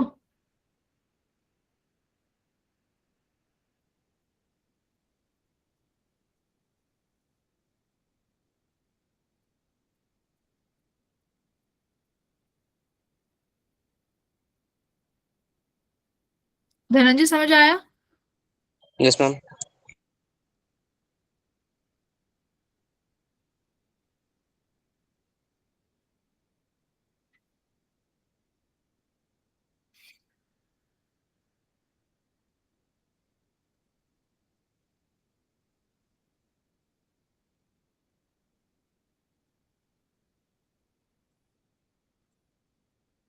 फॉर्मूला कल ही करेंगे, आज नहीं बता पाऊंगी, मुझे याद नहीं है, उसमें कहीं एक एन में कंफ्यूजन है। 22वां बताओ। 22 हो गया था, फॉर्मूला बेस्ड है, कर लिया होगा। हाँ, हो गया था। यस 23वां। यहाँ पे देखो, यहाँ पे एनर्जी और इसमें आ गया रिलेशन। ये अगर तुमने अपनी पीडीएफ किसी ने पढ़ी होगी तो पीडीएफ का सवाल था ये, डायरेक्ट पीडीएफ में लिखा हुआ है ये क्वेश्चन, या शायद मैंने तुम्हें असाइनमेंट में दिया होगा, कहीं तो मैंने ये क्वेश्चन दिया है मुझे लग रहा है। मैं उसमें तो फॉर्मूला लग गया था, लैम्डा इसको तो h बाय अंडर रूट वो तो 3। लग जाएगा, हाँ 3/, वो तो लग जाएगा, बट मैं बता रही हूँ मैंने ये क्वेश्चन क्लास में कराया है। तो देखो यहाँ पर तुम्हें क्या दिया हुआ है, डी ब्रुगली वेवलेंथ और कुछ टेम्परेचर में रिलेशन दे दिया, बट हमारे पास डी ब्रुगली वेवलेंथ के पे h/√2m काइनेटिक एनर्जी का रिलेशन है, ठीक है। अब यहाँ पर एनर्जी, मास को तो हम, मास तो तुम्हारा टेम्परेचर से चेंज हो नहीं सकता, एनर्जी टेम्परेचर पे डिपेंड करती है, पढ़ा है। थर्मो में चलो, थर्मो में जाओ, थर्मो में क्या है, एनर्जी और टेम्परेचर के बीच का रिलेशन। डिग्री ऑफ फ्रीडम में जाओ, कि हमारे पास अगर डिग्री ऑफ फ्रीडम है, law of equipartition of energy पढ़ा है, कि हमारे पास हर डिग्री ऑफ फ्रीडम में एनर्जी कैसे डिस्ट्रीब्यूट होती है, इक्वली डिस्ट्रीब्यूट होती है। और अगर मेरे पास मोनो एटमिक गैस है तो मोनो एटमिक गैस में कितना होगा टोटल एनर्जी तीनों डिग्री ऑफ फ्रीडम में, 3/2 kT, और बराबर बराबर कितना बटेगा, 1/2 kT। तो एनर्जी किसके बराबर आता है, 1/2 kT, या 3/2, अगर टोटल का लिखना चाहो तो 3/2 हो जाएगा, करेक्ट। तो एनर्जी टाइम पीरियड पे कैसे डिपेंड कर रही है, डायरेक्टली, एनर्जी टाइम पीरियड पे डायरेक्टली डिपेंड कर रही है भाई, के तो कांस्टेंट है बोल्ट्जमैन। तो लैम्डा कैसे डिपेंड करेगा, 1/, ये सारी चीजें कांस्टेंट मान लो, h और m और 2, तो कैसे हो जाएगी, एनर्जी को डायरेक्ट क्या लिख सकते हो आप, टाइम, ये टेम्परेचर T, तो λ1 क्या लिखोगे, λ1/λ2 इक्वल्स टू √T2/T1, करेक्ट। भाई T2 कितना हो जाएगा, T2 कितना है 92 से लैम्डा एट 27 डिग्री। तो ये सेल्सियस में है भाई, केल्विन में जरूर कर लेना, 27 को केल्विन में करेंगे तो कितना बनेगा 300, यस और 927 को करोगे तो 270, 1200। हाँ, तो 1/4 यानी 1/2, देख लो क्या है, λ1/λ2 इक्वल्स टू 1/2 आ जाएगा। तो कितना बना बेटा, ये λ2 जो है ट्वाइस ऑफ λ1 है, तो λ1 लैम्डा है, तो यानी n की वैल्यू कितनी आ जाएगी, 2 आ जाएगी, ठीक है, ठीक है। 24वां भी हो जाएगा, 24, a hydrogen like atom has one electron revolving around a stationary nucleus, एक हाइड्रोजन जैसा एटम है, हैज एक इलेक्ट्रॉन है, स्टेशनरी न्यूक्लियस के इर्द गिर्द घूम रहा है। Energy required to excite this electron from second to third orbit is this, the atomic number of the atom is. तो ये हाइड्रोजन नहीं है, ये हाइड्रोजन लाइक एटम है, जिसमें तुम्हें Z निकालना है। बहुत आसान है ना, कौन सा फॉर्मूला लगाओगे, अभी सिखाया था, Hc/λ 13.6 Z², 1/n final square minus 1/n initial square. ये जरूर याद रखना, Z², बच्चे रेडबर्ग वाला याद रखते हैं और ये पूछ लेता है ये Z², पता नहीं रहता कि यहाँ ये क्या है वैल्यू, ठीक है, तो बहुत इंपॉर्टेंट है ये। अब आ गया ना यहाँ पे Z काम, क्या करेंगे अब, Hc/λ कितना दे रखा है, फ्रॉम सेकेंड टू थर्ड, तो यानी इनिशियली कहाँ है तुम्हारा 2 पे और फाइनली कहाँ जा रहे हो तुम थर्ड पे, ठीक है। तो Hc upon lambda 47.2 electron volt equals to 13.6 electron volt. Z square as it is रहने दो। फाइनली हम 9 पे जा रहे हैं, इनिशियली हम 4 पे थे। सॉल्व कर लोगे इसको, इलेक्ट्रॉन वोल्ट से इलेक्ट्रॉन वोल्ट हट जाएगा। बेटा कर लोगे? 24 कर रहे हैं ना हम, 24।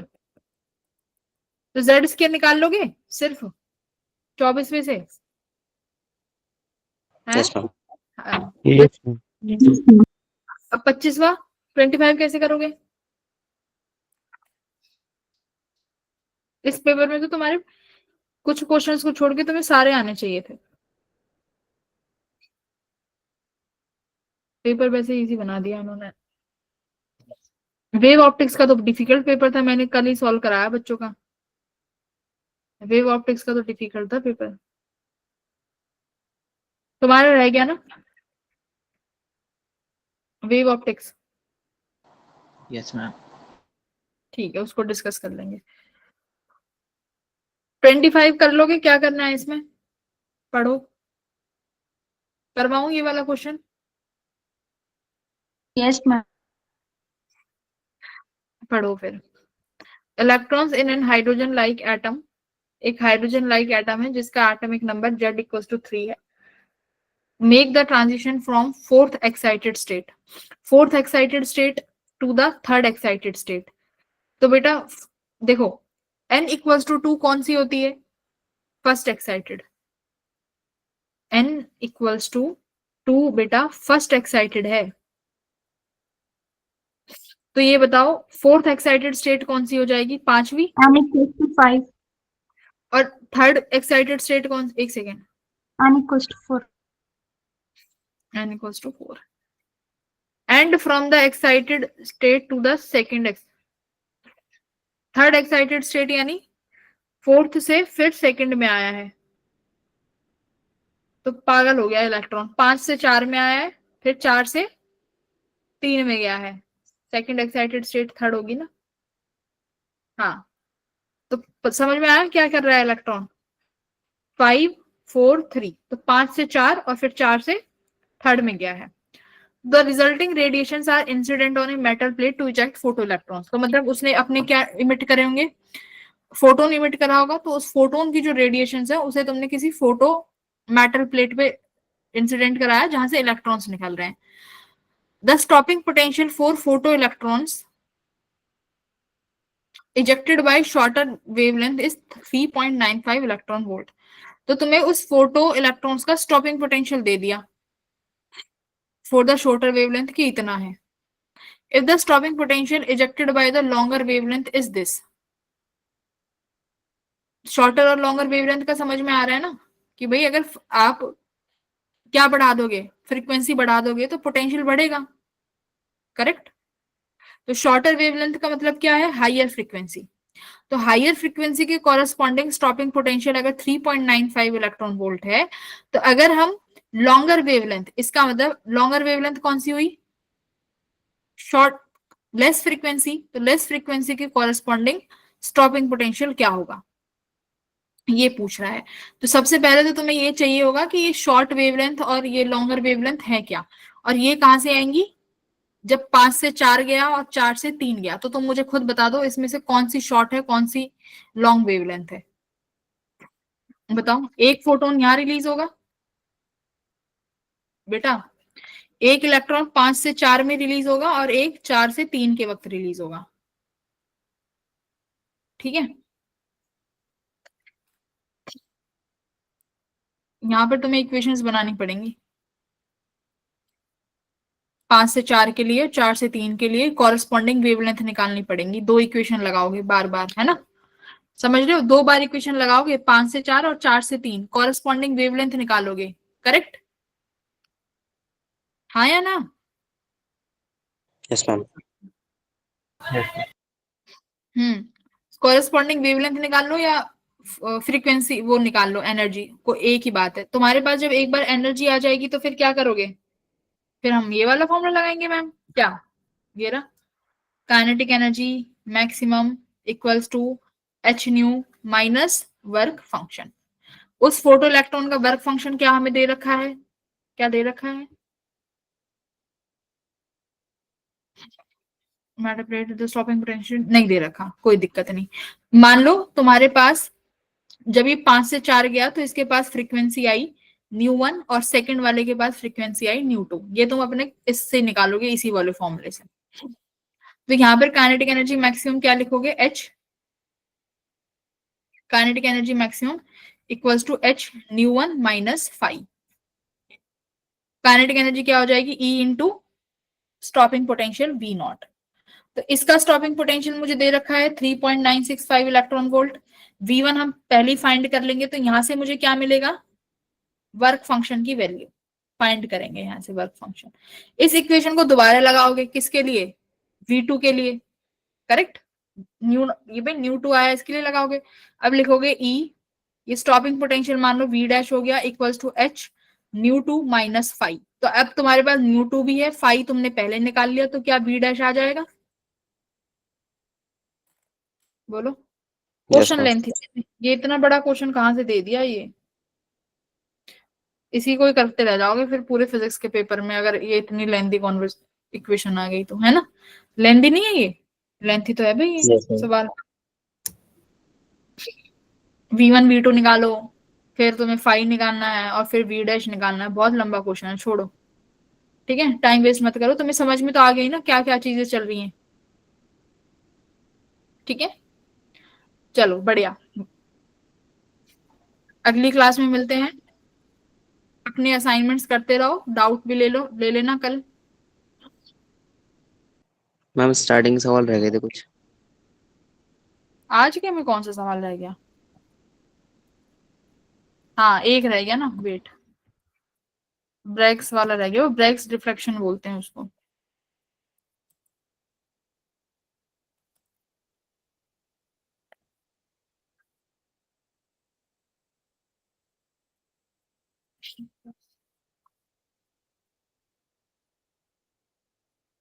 क्वेश्चन नंबर 3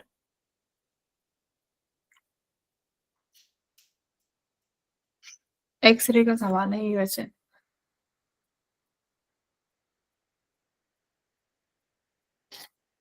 धनंजय तुम्हें मैथ में फायदा हो रहा है, आदर्श और धनंजय Yes, दोनों ma'am. अलग क्लास ले रहे हो ना। आदर्श आपको बेनिफिट लग रहा है, अच्छे से पढ़ना और मैथ अपनी स्ट्रॉन्ग कर लो, अब की बार तो तुम्हारे मार्क्स भी अच्छे आए हैं।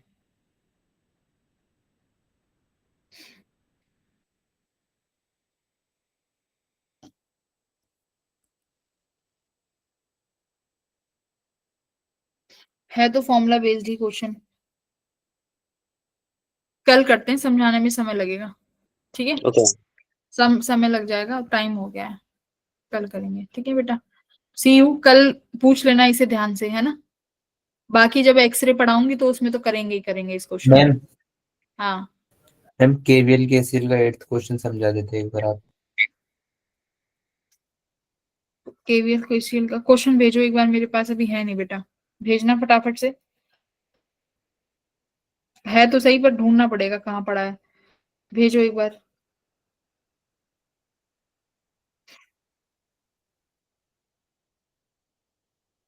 बाकी के जा सकते हैं जिन्हें नहीं चाहिए।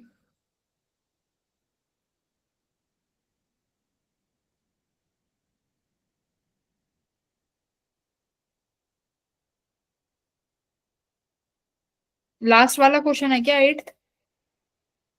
Yes, ma'am. हे भगवान, 8th क्वेश्चन तो क्लास में कराया हुआ है।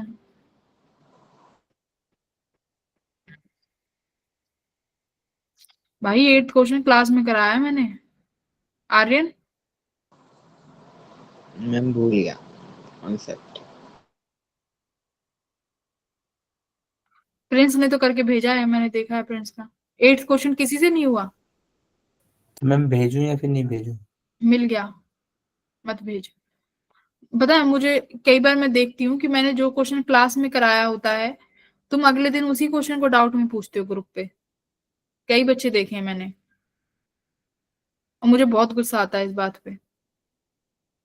आर्यन और अब्दुल्ला, इस क्वेश्चन में देखो क्या करना है, इसे हम केसीएल से करेंगे। बात समझ आई? इस क्वेश्चन को कर तो केवीएल से भी सकते हैं, बट केवीएल से नहीं करेंगे क्योंकि लेंथ ही पड़ेगा। मुझे I1 निकालने के लिए बोला है। I1 अगर मैं A और C का किसी तरीके से पोटेंशियल फाइंड कर लूं, क्या I1 आ सकता है? क्योंकि I किसके बराबर होता है? Delta V upon R, correct. अगर A और C का पोटेंशियल आ गया तो मेरे पास I1 आ जाएगा। एग्री? यस। B का पोटेंशियल कितना मान लो? 5 वोल्ट। D का पोटेंशियल कितना हो जाएगा? 0 वोल्ट। ठीक है। B और D के पोटेंशियल है, A और C का कैसे निकालोगे? लेट करके। A का पोटेंशियल X मानो और C का पोटेंशियल Y मान लो। और जब स्क्रीनशॉट कर देना। अच्छा,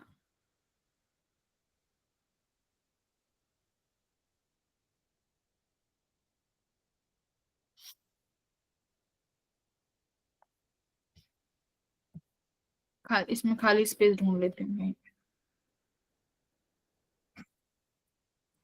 दिख गई स्क्रीन? Yes ma'am. देखो,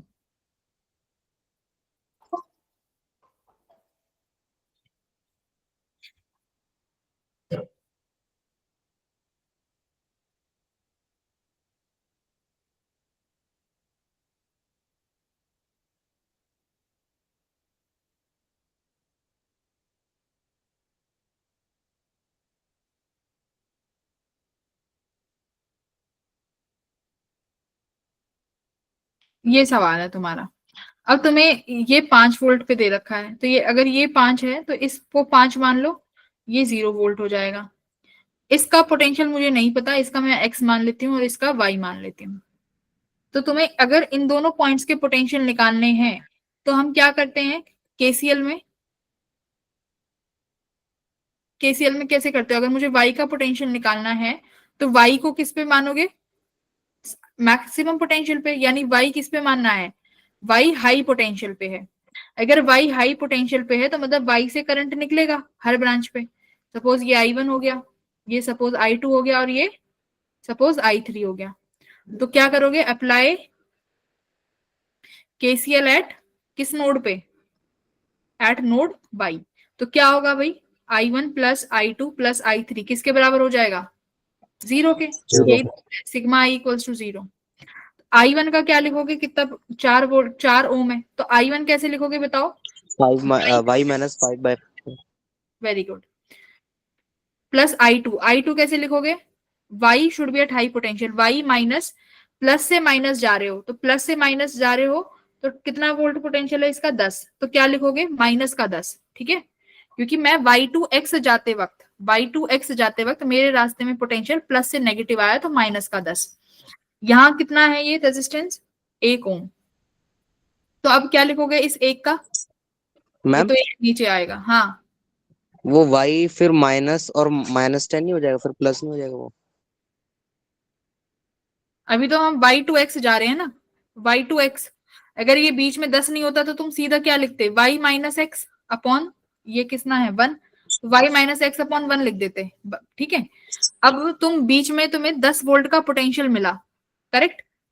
तो Yes, यहाँ ma'am. पर हाँ, तो अब इस रास्ते में जा रहे हो तो प्लस से नेगेटिव हुआ ना पोटेंशियल, तो y माइनस 10 माइनस एक्स लिखोगे अपॉन 1 प्लस ठीक है। I3 y माइनस 0 बाय इसका जितना भी रेजिस्टेंस है 4 है, तो यहाँ पे 4 लिख दो। अब किस पे लगाओगे?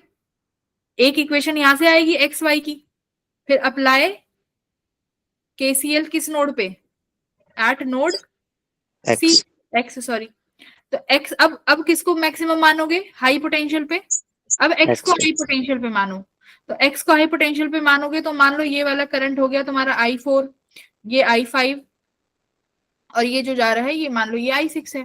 तो अब क्या करोगे? I4 plus I5 plus I6। तो I4 और I5 तो सब लिख लोगे। I4 हो जाएगा x माइनस 5 बाय जो भी ये रेजिस्टेंस होगा, प्लस I5 क्या लिखोगे? x माइनस 0 अपॉन जो भी ये रेजिस्टेंस होगा, करेक्ट। कितने कितने दे रखे हैं? ये 2 दे रखे हैं भाई, 2 तो ये 2 अपॉन 2 हो जाएगा। ठीक है। I6 कैसे लिखोगे? x high potential plus 10 minus y। हाँ, अब हम x टू y जा रहे हैं तो x टू y जाने पे पोटेंशियल बढ़ा बीच में 10, लास्ट में y घटाना ही है अपॉन y, ठीक है। तो ये दो इक्वेशन बनेंगी यहाँ से x और y के टर्म्स में। तो x y के पोटेंशियल आते ही तो तुमसे जो करंट पूछा है वो तुम कोई किसी भी ब्रांच का करंट निकाल सकते हो। तो इसलिए केसीएल आसान होता है जब नोड्स पे लगाना। KCL is very easy. जिस नोड का पोटेंशियल निकालना है उसे हाई पे मान लो और उससे जितनी भी ब्रांच जुड़ी हुई है सबसे करंट निकाल दो। समझ गए? Yes ma'am. Yes ma'am. हाँ ठीक है। मैम हाँ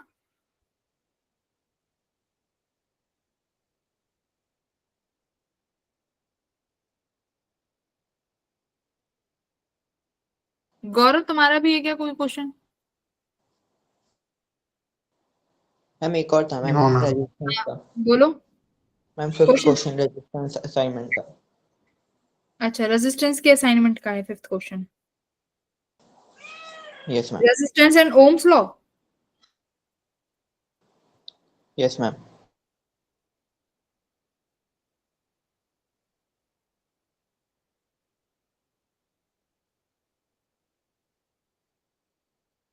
resistance and Ohm's law.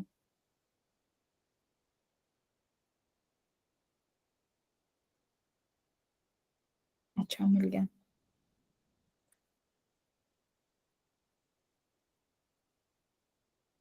Question भेजना बेटा। कहाँ चला जाता है पता नहीं। मैम अभी भेजता हूँ। मैम ग्रुप पे भेजो, मेन ग्रुप पे। मुझे ही भेज दो।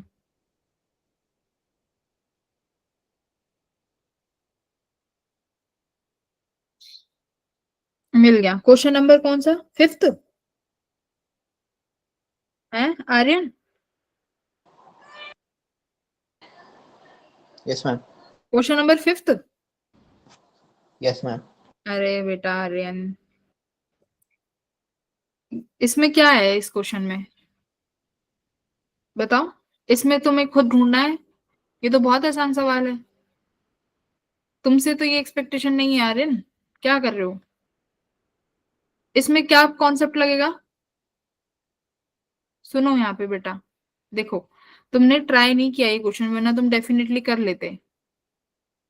आपने ज्यादा समय नहीं लगाया इस सवाल पे। ये क्वेश्चन में बचपन में ड्राइंग बनाई है ये ऐसी हट बना के आते थे ना पेंटिंग ड्राइंग के पेपर यस में। मैम। हाँ तो वही ड्राइंग ही तो है। मैं तो यही वाली ड्राइंग बना के आती थी। मेरी तो बहुत ही बेकार ड्राइंग थी।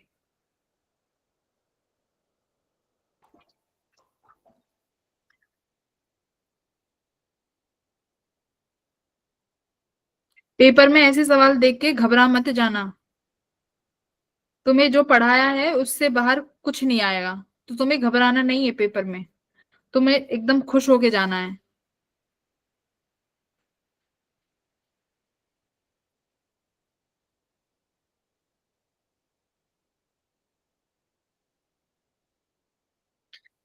इसमें ये देखो कुछ ऐसी ब्रांचेस हैं जिनमें रेजिस्टेंस नहीं है। वही तुम्हारा रास्ता साफ करेंगी। ए और बी ठीक है। तो यानी ए और बी के बीच में निकालना है। तो ए से करंट चलेगा ऐसे आई करंट यहां पहुंचा। देखो अब करंट के पास सीधा रास्ता है यानी ये शॉर्ट सर्किटेड वायर ये वो फिर ये मान लो डी पॉइंट सी पॉइंट है। तो सी पॉइंट पे पहुंचा तो ऊपर वाली इसमें से किसी ब्रांच में नहीं गया। अब वो डी पॉइंट पे पहुंचा। डी पॉइंट पे फिर उसको क्या दिखा नीचे एक स्ट्रेट वायर। तो यानी फिर से ऊपर वाली ब्रांच कट गई। तो करंट यहाँ पहुंचा ई वाली ब्रांच में। अब देखो ई वाली ब्रांच से क्या होगा बेटा जी? बोलो। ऐसे आ जाएगा वापस आ वापस? जाएगा फिर। हम्म? जिसमें इधर आ जाएगा वापस। वापस ही तो आएगा। अब ऊपर अब कहाँ भेजोगे? वापस यस आ मैम। जाएगा ऐसे। क्या हुआ फिर अब बताओ व्हाट हैपन? ये दो ही आर ही तो बचे थे। आर प्लस आर दो ही तो आर हुए। वो घूम के उसी रास्ते से आ गया। तो ये वाला आर और ये वाला आर दोनों ऐड हो जाएंगे। ओनली 2R आंसर है। अब हम जो इनके बीच में आ रहे हैं वो तो ये दो तो साइड में। कौन से वाले आ रहे हैं बताओ? किस पॉइंट की बात कर रहे हो? मैम सी के नीचे और ये कैसे जाएगा सी के इनमें नीचे? इनमें तो जा ही नहीं रहे। किसी में भी नहीं जा रहा। किसी में भी नहीं जा रहा ना। हाँ, वो सी से डी जाके डी से ई और ई से एफ सीधा चला गया, किसी में भी नहीं गया। समझ हाँ, तो ये ऐसे ऐसे जो हो, इनमें शॉर्ट सर्किटेड वाली कंडीशन लगती है। देखा करो सवालों को, मैंने तभी बोला है जितना कॉम्प्लेक्स स्ट्रक्चर उतना इजी सवाल। फिजिक्स में कितनी बार बताया तुम्हें, और जितना इजी सवाल उतना गड़बड़ सवाल फिजिक्स में, ये हर बार का है, याद रखना बात पेपर में भी। चलो bye bye everyone, good night. Bye ma'am, thank you. Ma'am, thank you ma'am.